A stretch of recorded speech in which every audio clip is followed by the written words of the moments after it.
Bienvenidos a esta primera sesión del curso de robótica móvil, en la cual vamos a trabajar conceptos de cinemática y locomoción con ruedas, los primeros conceptos que necesitamos para comenzar a mover nuestros robots.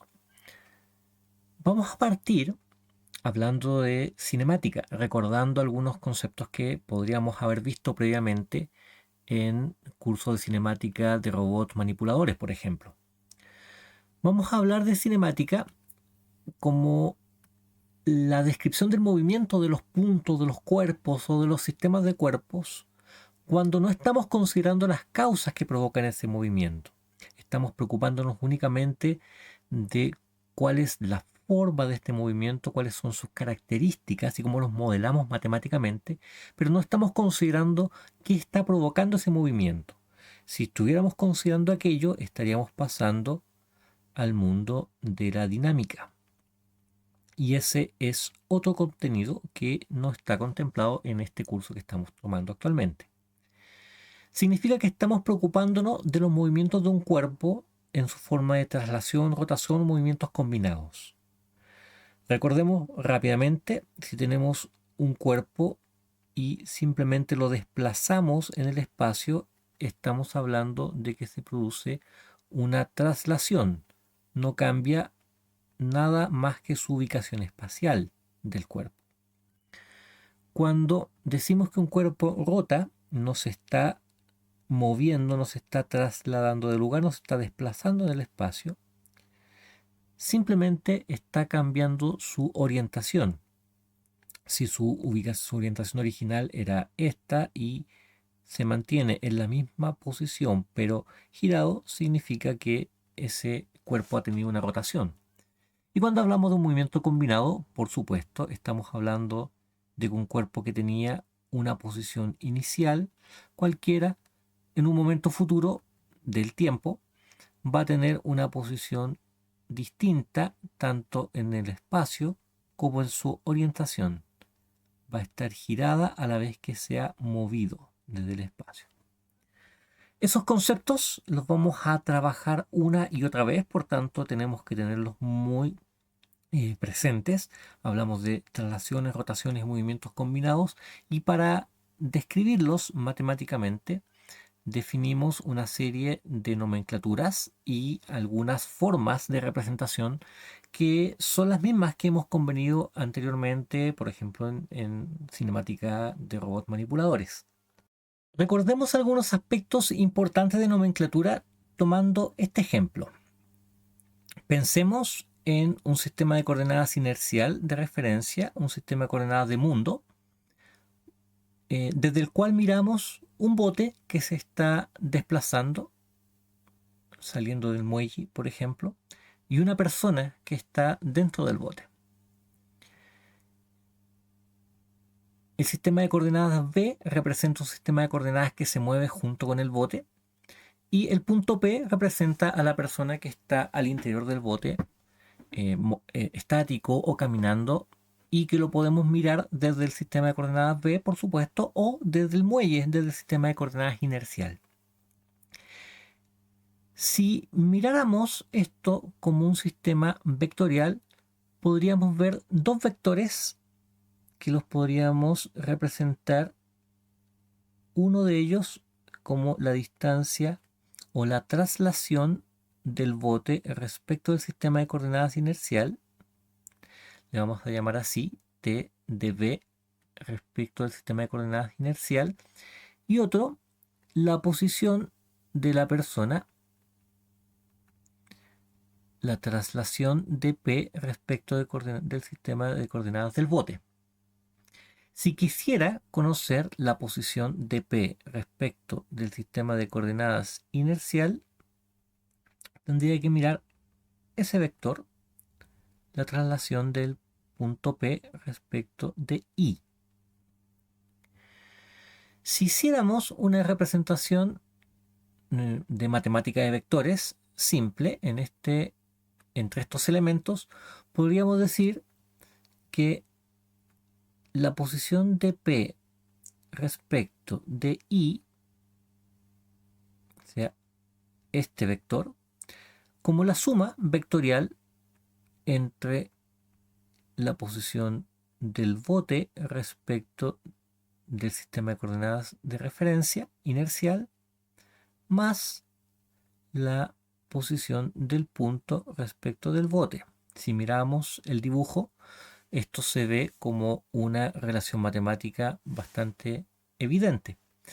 Pero existe un error importante en esto, puesto que los sistemas de referencia no son los mismos para el punto respecto del bote y para el punto respecto del sistema de coordenadas de referencia inercial. Y no es posible realmente realizar esta suma vectorial de esta forma. Existe un error conceptual al hacer esto.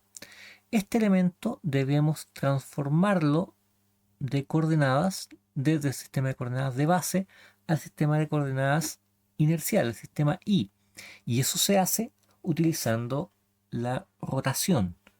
Existe una rotación entre un sistema de coordenadas y otro, y eso es lo que no permite realizar la suma así tan directamente, sino más bien exigiendo que se realice un cambio de base, un cambio de base del sistema de coordenadas. Y la forma de hacer eso es observar que existe una rotación entre el sistema de coordenadas B si desplazamos el X del inicio del sistema de coordenadas inercial hasta este punto. Este es el X sub I, este X sub I que está aquí abajito. Este es el ángulo de rotación que existe entre un sistema de coordenadas y el otro. Aquí lo voy a dibujar. Ese es un ángulo de rotación que existe entre el desde el sistema de coordenadas del bote respecto del sistema de coordenadas inercial. Y esa rotación se representa como una matriz de rotación del bote respecto de I, que es un elemento que pertenece a los reales de 3×3, es una matriz de 3×3 elementos. Típicamente es una matriz de 3×3 elementos, no obstante, en los sistemas de robótica móvil que vamos a trabajar nosotros, normalmente vamos a trabajar con matrices de rotación de 2 componentes porque estamos solamente trabajando y moviéndonos en un plano XY. No estamos elevándonos ni bajando desde el plano, por tanto podríamos representar la matriz de rotación como 2×2. Si ustedes han trabajado previamente también en robótica de manipuladores, podrán también conocer la diferencia entre uno y otro. Debemos entonces realizar un cambio de base respecto del sistema de coordenadas del bote al sistema de coordenadas inercial, y eso se hace aplicando esa matriz de rotación de la base del bote, digo, a la matriz inercial, multiplicando el punto medido respecto del bote, y ese elemento ahora sí me permite realizar el cálculo correctamente de la traslación del punto respecto al sistema de coordenadas inercial, como la traslación del bote respecto del sistema de coordenadas inercial, más esa matriz de rotación multiplicando a la posición del punto respecto del bote. Y esta operación matemática, voy a cambiar de color, esa operación matemática es la que simplificadamente se representa mediante matrices, mediante la matriz de transformación de coordenadas homogéneas. Voy a escribirlo directamente como sería tomando un sistema de coordenadas de 2×2. La transformación o la posición del punto respecto al sistema de coordenadas inercial serán las coordenadas x, y del punto vista desde el sistema de coordenadas y eso lo voy a calcular como las coordenadas de traslación del bote respecto de y. Vamos a ponerle aquí, por ejemplo, que ese sea trasladado a en x, b en y, a en x, b en y, más la matriz de rotación que en 2 dimensiones es el coseno del ángulo de rotación, ese ángulo menos seno del ángulo de rotación, seno del ángulo, coseno del ángulo, multiplicando a la posición del punto P respecto del sistema de coordenadas del bote, o sea, esa coordenada X y esa coordenada Y esa operación matricial de suma y producto. Bueno, este punto está medido respecto al sistema de coordenadas Y, eso está medido respecto al sistema de coordenadas B, y esta rotación está medida respecto al sistema de coordenadas Y esta es la transformación que se produce utilizando transformación homogénea, que lo que hace es una matriz de transformación desde el bote respecto al sistema de coordenadas Y, considerando la rotación, la traslación y completando con algunos elementos, que para el caso que estamos tomando de ejemplo, no sería sino la matriz de rotación, el coseno menos seno, seno y coseno, la traslación a B y completado con ceros bajo la rotación y un 1 bajo la traslación. Ese elemento, esta matriz de transformación de coordenadas homogéneas, va a ser algo que, así como lo hemos utilizado previamente en robótica de manipuladores, ahora va a ser también un elemento muy importante de trabajar en robótica móvil, y es un punto de partida. Lo hemos recordado muy rápidamente, el concepto del por qué es necesaria, porque no es simplemente posible hacer una suma vectorial, sino que tenemos que pasar por un cambio de base, y ese cambio de base se representa resumidamente en una matriz de transformación de coordenadas homogéneas.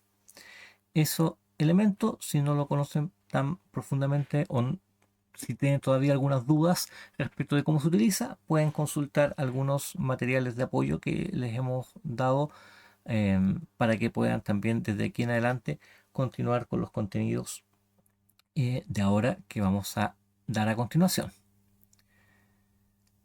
Tomemos ahora el problema de que esa persona que está sobre el bote ya no está estática y el bote no está estático, sino que todo esto se está moviendo, que es lo que ocurre cuando estamos trabajando con robots. Vamos entonces a necesitar trabajar los conceptos de velocidades, velocidades angulares y velocidad de este punto P en este marco de referencia en movimiento. ¿Cuál es la velocidad de ese punto medido desde este marco de referencia de movimiento? Y asimismo también cómo es la velocidad de ese punto vista desde el sistema de coordenadas inerciales. Y aquí es donde tenemos que introducir el concepto de velocidad angular. Si teníamos que el sistema de coordenadas B estaba girado un ángulo phi respecto del sistema de coordenadas Y, si este es el X, este representa el X de Y, este elemento que está aquí abajito. Entonces ese ángulo es cuánto está girado el sistema de coordenadas B respecto del sistema de coordenadas de origen o sistema de coordenadas de referencia que estamos viendo. Pero este bote se está moviendo y en un momento posterior, por ejemplo, está haciendo un giro. Y por tanto, este ángulo está cambiando. La velocidad angular, que vamos a llamar omega, de B respecto del sistema de coordenadas inercial, es precisamente la tasa de cambio de ese ángulo. Ese omega es un vector y lo vamos a representar para efectos de nuestras operaciones y nuestros cálculos en robótica móvil, trabajando en un plano XY, como un vector de 3 elementos donde los dos primeros son 0, representando que no existe movimiento en X en torno al eje X ni en torno al eje Y, no existen giros en torno al eje X o rotaciones en torno al eje Y, sino únicamente en torno al eje Z.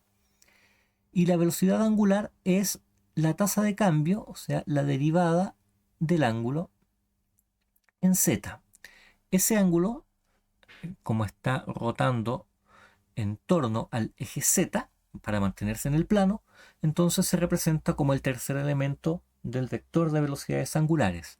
Y los vectores de velocidad angular nosotros los vamos a trabajar de esta forma, con un vector de tres elementos, x y z, donde el tercer elemento representa, vector de velocidad angulares es velocidad angular en x, velocidad angular en y y velocidad angular en z, y el tercer elemento va a ser el único distinto de cero, puesto que las rotaciones solamente se van a dar en torno al eje z. La tasa de cambio, la velocidad de ese ángulo, es lo que representa ese tercer elemento del vector. Si queremos ahora mirar la velocidad del punto P respecto de el bote, tenemos que considerar que el bote no es un marco de referencia inercial, no es un marco estático, el bote se está moviendo. Y el punto podría moverse también al interior del bote. El punto podría estar desplazándose, una persona podría estar caminando al interior del bote, y la velocidad a la cual se mueve esa persona respecto del sistema de referencia inercial o respecto del sistema de referencia del bote va a contemplar tanto el propio movimiento del punto al interior del bote como también el movimiento que el bote está desenvolviendo respecto del sistema de coordenadas inercial. Desde el marco inercial el bote se mueve y la velocidad del bote respecto del marco inercial simplemente es la tasa de cambio de la derivada de la posición del bote respecto de y. Si tenemos el vector, que lo hemos trabajado antes, si tenemos el vector que se calcula de esta forma y se deriva, bueno, entonces esa es la velocidad a la cual se está moviendo el bote respecto. Y si queremos conocer la velocidad del punto respecto de su propio sistema de coordenadas de referencia, de donde está moviéndose del bote, la velocidad del punto respecto del bote, debemos contemplar que hay dos elementos que están involucrados. Lo primero, el punto se mueve respecto del bote porque el mismo punto se puede estar desplazando al interior y por tanto existe una derivada de la posición de la traslación respecto del mismo sistema de coordenadas donde estamos midiendo el movimiento, pero también el punto se mueve como resultado de que el bote se mueve. Y en particular importa para efectos del desplazamiento del punto más allá de la traslación que se produce al interior del propio bote, la velocidad que está llevando el punto como resultado de que el bote está rotando respecto del sistema de coordenadas de referencia inercial. Entonces, y eso es un componente que se suma como velocidad angular del bote respecto del sistema de coordenadas inercial, multiplicando, pero como multiplicación vectorial, como producto cruz, con la traslación del punto respecto del bote. Hay dos componentes que están involucrados en la velocidad a la cual se está moviendo el punto. El primer componente que aparece es el movimiento propiamente tal, el movimiento de traslación del punto. El movimiento de traslación que se está dando del punto que, por ejemplo, la persona está caminando sobre la cubierta del bote. Y el segundo es el movimiento por rotación del bote. Y por ese movimiento de rotación del bote hay una velocidad angular. Una velocidad angular que con producto cruz, con la posición, aparece un movimiento por rotación. ¿Cuál es el punto?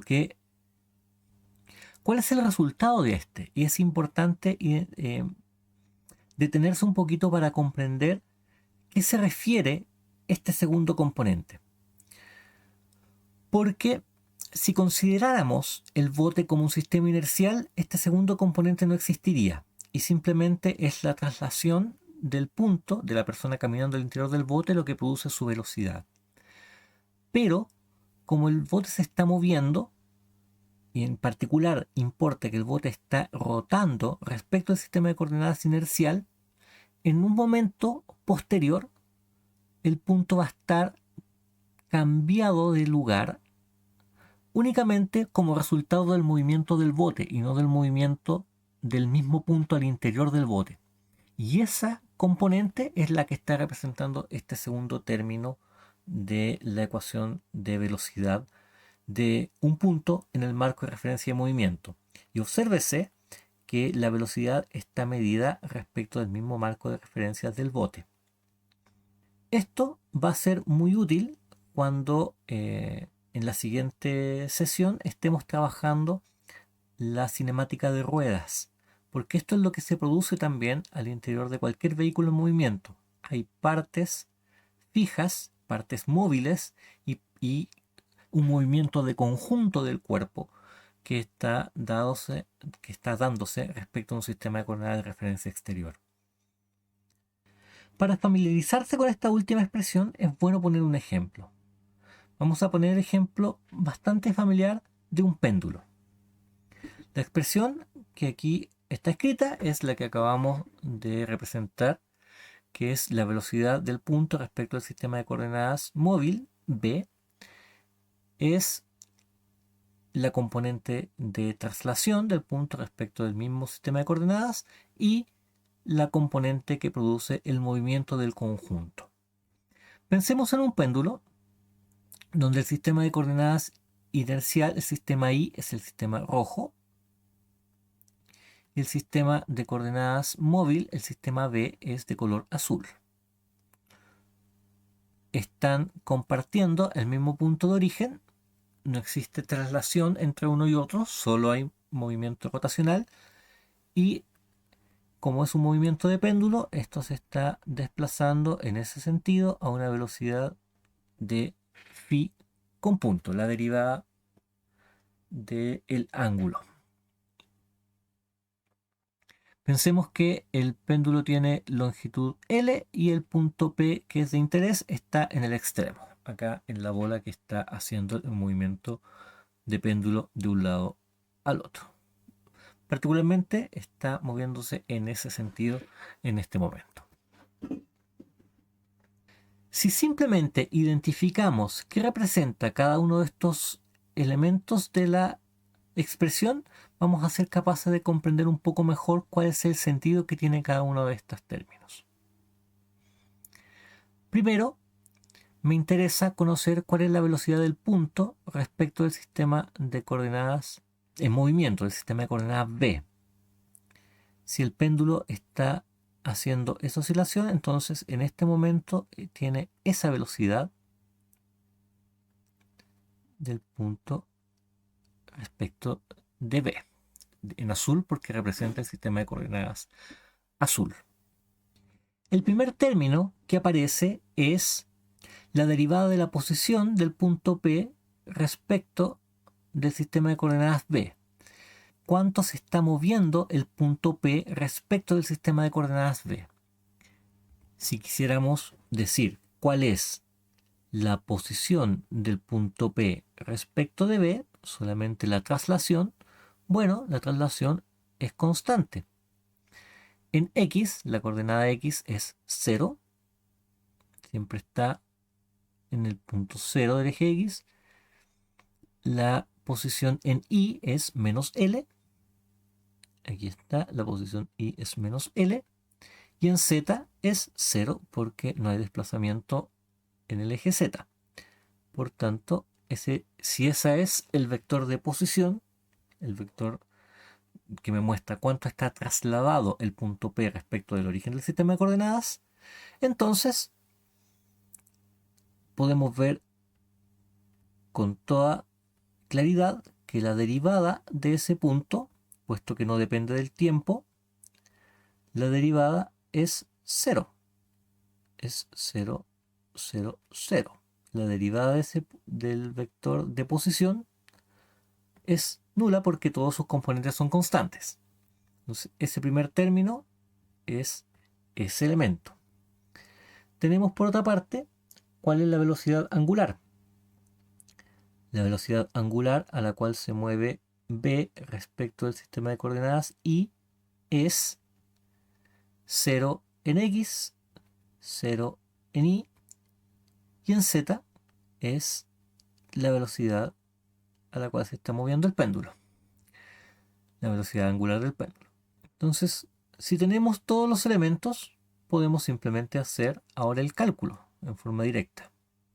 Siguiendo la expresión, me dice que la velocidad, vamos a escribir esto, la velocidad de P respecto del sistema de coordenadas B es la derivada de la posición respecto de B, este término que es 0, es el vector 0, sumado a la velocidad angular, al omega de B respecto de Y, 0, 0 y phi, por, perdón, cruz, producto vectorial, con la posición 0 menos L y 0. El producto cruz lo vamos a hacer por aquí a un ladito, es simplemente un recordatorio matemático. Por acá el producto cruz es el determinante de IJK. El primer vector es 0, 0, phi punto. El segundo vector es 0 menos L y 0. Y esto da como resultado el primer término en X queda 0, 0 por menos menos queda positivo, L por phi punto. El segundo término en Y se anula, el tercer término en K se anula. Ese es el producto cruz. Por tanto, la velocidad del punto respecto de B es 0, 0, 0 más L por phi punto 0 y 0, o sea, el resultado es L por phi punto 0 y 0. ¿Qué me dice el cálculo? El cálculo señala que la velocidad a la cual se mueve el punto P respecto del sistema de coordenadas B es únicamente existe en la dirección de X positiva, o sea, únicamente existe en esa dirección, que es como lo esperábamos, y su valor es L por phi punto. No existe ningún movimiento a lo largo del eje Y, no existe ningún movimiento a lo largo del eje Z. El resultado nos muestra la implicancia que tiene cada uno de estos dos términos en la velocidad a la cual se está moviendo el extremo del péndulo. El primer término me muestra que no existe ningún movimiento del punto respecto del propio sistema de coordenadas móvil del péndulo. Y esto es porque el péndulo está rígidamente sostenido. Si esto fuera una banda elástica, probablemente existiría algún desplazamiento del punto respecto del sistema de coordenadas de origen del eje móvil, pero como no existe, el primer componente el primer componente es nulo porque el punto no se mueve respecto del péndulo mismo. Pero el péndulo sí está en movimiento como resultado de la oscilación angular, de la velocidad angular que todo el sistema de péndulo tiene respecto al sistema de coordenadas inercial. Y puesto que el péndulo se mueve, entonces existe una velocidad en el extremo del péndulo respecto del propio sistema de coordenadas del eje móvil.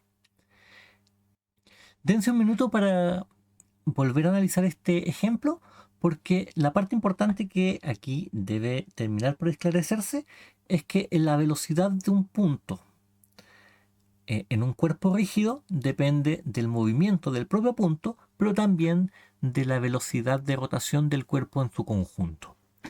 Ese elemento es utilísimo para lo que va a continuar como estudio de la robótica móvil en esta parte de la cinemática, y por tanto Si se comprende el sentido de esta ecuación, vamos a tener bastante claridad respecto de cómo las ruedas van a influir en el movimiento de los robots. Por ahora hasta aquí vamos a resumir para continuar con los tópicos introductorios. Hemos visto que las traslaciones son relevantes y son bastante más simples de entender, siempre y cuando comprendamos que debemos estar trabajando siempre en la misma base. Significa que estos términos deben estar relacionados mediante un cambio de base, que si no existe una única base de referencia, un único sistema de coordenadas de referencia, entonces deben realizar cambio de base, y los cambios de base se realizan considerando la matriz de rotación. Si consideramos rotaciones y traslaciones simultáneamente, que es el caso más general, lo que vamos a hacer típicamente es trabajar con transformaciones de coordenadas homogéneas, y esta es la forma típica de las transformaciones de coordenadas homogéneas. Si se ha trabajado con ellas previamente en robótica de manipuladores, es exactamente el mismo concepto aquí trasladado a la robótica móvil. ¿Qué dicen? La matriz de transformación de coordenadas homogéneas nos dan una relación entre la traslación, cuánto se ha movido un sistema de coordenadas respecto del otro, la traslación de una base respecto de un sistema de coordenadas de referencia, y cuánto ha girado, y ese giro representado con ángulo se representa con una matriz de rotación que contiene toda la información de senos y cosenos respecto de ese ángulo en una representación matricial. Por último, hemos visto que las velocidades requieren también de conocer las velocidades angulares, y que la velocidad angular, en nuestro caso, la velocidad angular de una base móvil respecto de un sistema de coordenadas inercial va a ser una representación vectorial de 3 elementos, donde vamos a tener siempre únicamente un valor distinto de 0 en la coordenada que representa a la velocidad angular en el eje Z, puesto que no vamos a trabajar en sistemas que salgan del plano XY, y por tanto vamos a tener siempre los primeros componentes de los vectores de velocidad angular como 0. Si conocemos esto y somos capaces de determinar esas velocidades angulares, entonces podemos determinar velocidades de las plataformas o de los elementos móviles al interior, conociendo cuánto es la componente de traslación, la velocidad de traslación, y cómo la velocidad de rotación influye en la velocidad final de un cuerpo. Dejemos esto hasta aquí por ahora. Son solo conceptos introductorios en la sesión de hoy día, y pasemos a continuar con los conceptos de locomoción.